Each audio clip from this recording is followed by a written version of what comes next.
Welcome back to Living Dayton. We're talking about a topic that might interest you today.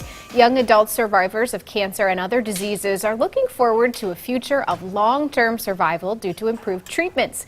However, many of the therapies that have so effectively helped increase survival have side effects that may cause loss of fertility. Here to tell us all about Oncofertility is Dr. Jeremy Groll from SpringCreek Fertility. Welcome back. Oh, thanks for having me. Great to have you back. So yes, and as we look, October being Breast Cancer Awareness Month, that it's a good opportunity to kind of point out, where that direction can go. And it's estimated now about 90+% of cancers are considered survivable, and people are living longer and having more life advantage after going through a diagnosis and treatment of cancer.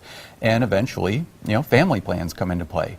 And so knowing that we've got options either beforehand or after to be able to look into their family options and really have the long-term life that they'd anticipate and have the fullest life after their treatment.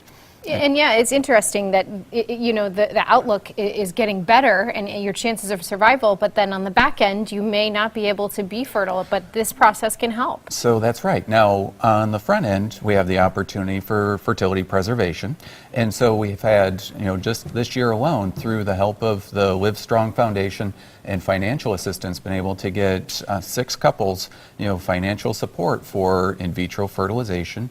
We've been able to get egg freezing so that with our current protocols we can get people in very quickly, and so they're able to preserve their eggs with treatment outcomes that are comparable if they went through without having to freeze their eggs. So it gives a great opportunity for them to have successful treatments.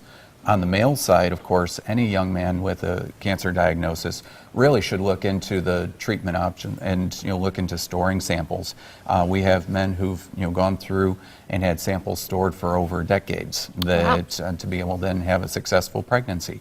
So you never know down the road what will happen. So, and it's so easy for them to be able to store samples and be able to at least provide options down the road. That's amazing. But then afterwards, between looking at their ovarian testing and looking at the residual fertility, whether that be through then treatments like IVF or even just hormonal support treatments after for their direct family plans, or novel treatments where we have egg donation and embryo donation, where if they do have to, say, remove their ovaries or lose full function, that we still have many ways that they can explore their families. Sure.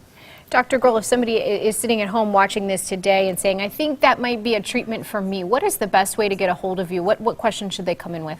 Well, that's certainly looking in terms of their plans and their timetables and what they're looking for, whether it's preservation or if it's looking for direct treatment now. But always to ask the questions. They can reach us at 458-5084 at SpringCreek Fertility, or look us up on our website, which is springcreekfertility.com. Excellent information. Thank you so much. Again, if you are watching, visit that website or give Dr. Groll a call. Say you saw him on Living Dayton and you really wanted to talk about it. Thank you so much. Oh, thank you, Katie. Sure.